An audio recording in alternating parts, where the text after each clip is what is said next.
who is arriving even as we speak. James, you're very welcome. Hi, thank you. Okay. Okay. So, can we just tell me what you do at Northumbria? Yes, so I'm a lecturer at Northumbria University. I specialise on the human side of cybersecurity. So I look at ways that we can communicate cybersecurity information in an easier way, in a better language, so that more people can understand what they're supposed to do in order to protect themselves. Okay. Yeah. So can you give us an example? So, for example, so when it comes to advice, we've got passwords, for example. Everybody uses them. Everybody has problems with them, either whether it's writing them down or whether it's reusing them. So some advice that we've come across, so we've researched this over the years, in order to create a good password that will protect against the majority of the threats out there, you can simply use 3 random words. So it doesn't have to be uppercase, lowercase, 20 characters long. Simply using 3 random words will protect you against the majority of the issues out there. And it should be a lot easier to remember than all the gobbledygook that they usually tell you to. Right. So even though they sometimes require you to put one uppercase and one some lowercase and a number, will they accept the 3 random numbers, or will you have to follow their rules? So it does depend on the provider, because sometimes they do force you to put in some special characters, and we're working on that. It is one of the things that we have to communicate to the different providers to make sure that they're aware of this. Okay. Obviously, it doesn't hurt to add uppercase letters and to add numbers and to add symbols, but again, for the majority of the issues out there, simply having 3 random words protects you against them, and it should be easier to remember for most people. And how often would you advise people then to change their passwords, and how do they remember to do them for everything for which they're given a password? So actually, that is a very interesting you bring up. So we've known for many years that actually asking people to change their passwords is not great advice. Right. The reason is because when people change their passwords, they tend to do so in a predictable way. The reason why you're asked to change a password is in case it has been compromised. Then if someone tries to log into your account, it has been changed. But what people tend to do is say, if my password is password, as it is for some people, and you tell them to change it, they'll do password 1 and then password 2. And then what the attackers are using, which is usually a brute force attack or a dictionary attack, it doesn't make any difference. It'll still take probably less than a second to guess that, so it's pretty useless. So you're better off having a good password, say again 3 random words, and not changing it off and just keeping that one, than changing your password and adding a number at the end. That's very good. That's terrific. Yes. Yeah. Okay. Good. I shall dash home and change a vast number. And people's grandchildren are not a good password then. No. So anything that can be linked back to you is probably not the best thing to put. Anne, you'd like to? Just going to say, first, I don't have anything to do with computers or any technology things, but there's often get a lot of negative information through radios and newspapers. And could you tell us how secure is your personal data on computers, and has this changed in the past years? Because time seems to have moved on, and there seems to be you hear more and more bad things that happen through. Yeah. So how secure is your data? Yeah. I'm not sure you want me to answer that honestly. It depends, and I hate saying that because we're told as security researchers to not say it depends. But there are some things that you can do in order to make sure that you've done your best in order to secure your information. Again, good password management is important. It's one of the few things that you can actually do to protect your data.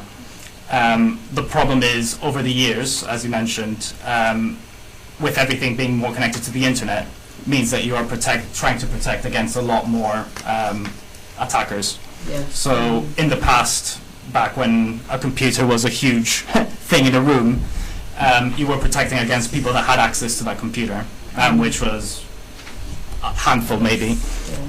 Now that we're connected to the internet, anyone can attack a computer. So instead of having to protect against, for example, the best burglar in your street, you're protecting against the best burglars worldwide, whether it's in Canada or in France or whatever. So there has been a lot of movement now in terms of research, in terms of priorities, to make sure that people who build the systems, because after all, it is people who build the systems, they're aware of these issues and they build the systems securely so that attackers can't find ways around. So there is hope. There is hope. But ultimately, you can only do so much to protect your data and yourself, which is why it's important that people are aware what it is that you can do. So I'm fascinated by this. I thought that your kind of thing would be sort of at the software end of things. But as I understand from what you're saying, it's that they're telling us, who are in the front line, how to do things. And you're working on the ways to make it as clear and as possible for us to understand how to protect ourselves. Is that right? Yes, yeah. Yeah. So as well as passwords, give us some other idea of some of the other kind of things that you've been working on.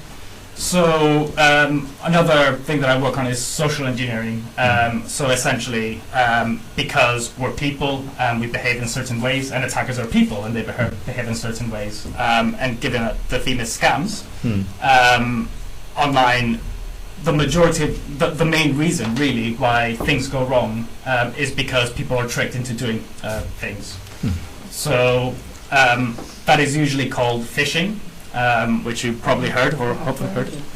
Yeah, and that is essentially when an attacker, whoever that may be, sends you a message, which is usually an email, and then they're trying to impersonate someone else so that you can give them some information.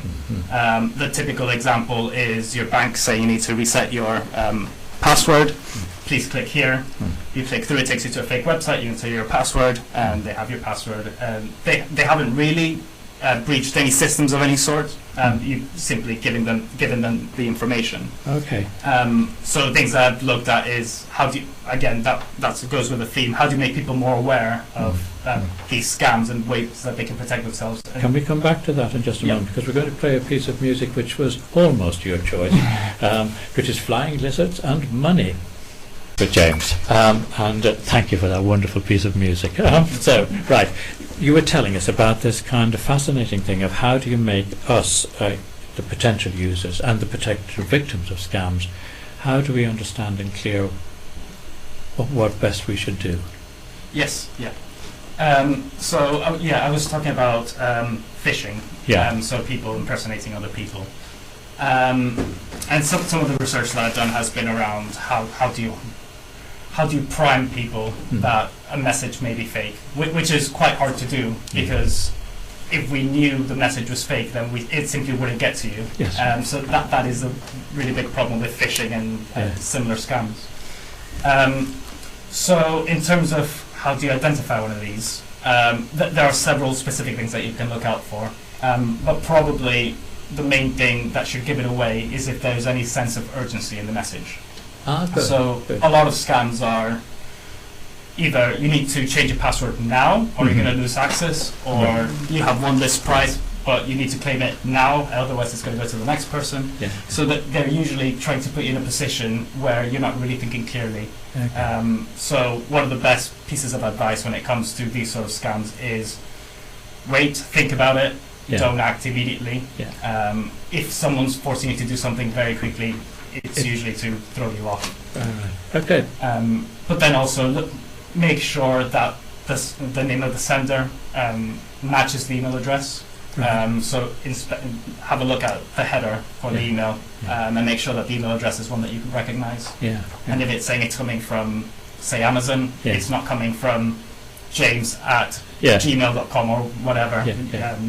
So it's these small things that you can do to No, that urgency one is very good, because certainly that's the kind of ones that I get. I get every day. I get this one from the BT one. Your internet has been compromised. I get it about 2 or 3 times a day, and I must press one immediately. Or what I quite like is, quite cheekily, they also say, on the other hand, if you want your broadband disconnected, press 2, as if I would. But anyway, yes, no, that's very good.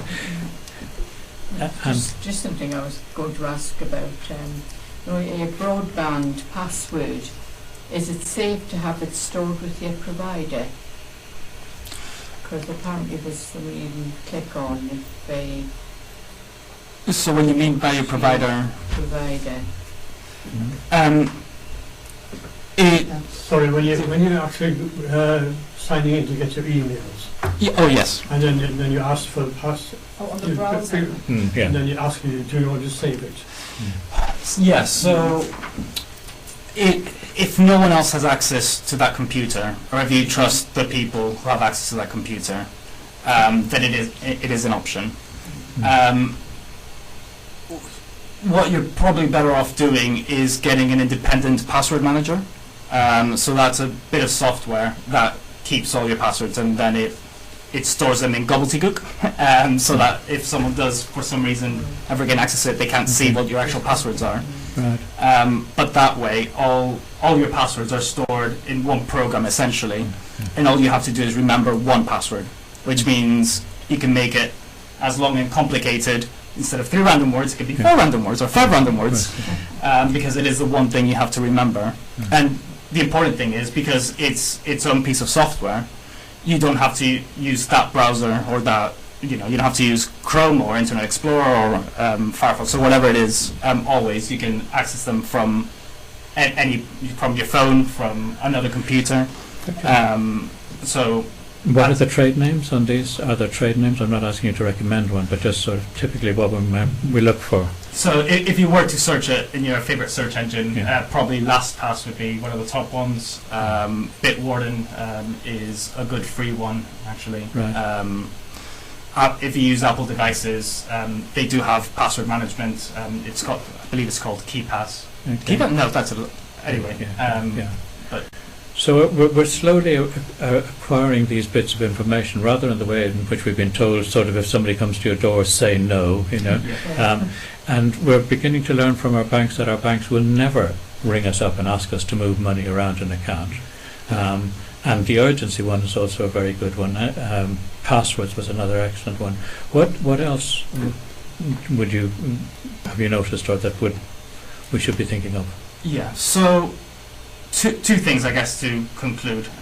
So, if you get an email that you're unsure of, you're better off ringing that person or that company or whoever it is, not on the number that's on the email, but on a number that you trust. Okay. So either look it up online or look it up on an address book. Don't use the number on the email, because again, easily they can put that. And then if you can avoid it at all, try not to click on links on emails. So if it's saying, please update your account, then you open your web browser, whatever it is, and you go to www.amazon.com.co.uk, and then you log in, and then you change it that way rather than clicking on links. It's probably the most. Yeah, there's one, actually, I never understand that one. I get an email from somebody that I don't recognise, and I want to delete it. But I always think I have to open it in order to delete it, and so I don't want to open it. So so I'm worried that it's hanging on there. Yeah, that'll depend how your email's configured. I guess if in doubt, just don't open it. Just move on. If it's come from someone you don't know and you're not expecting it, then. Not much good can come from it. It's terrible to think that the advice that our parents gave to us at the age of 3 or 4, if in doubt, say no, is still applying in our 70s. Absolutely, saying ouch. James, thank you very much. That's been enormously helpful. Yeah, and thank you very much for having me. Okay, thank you.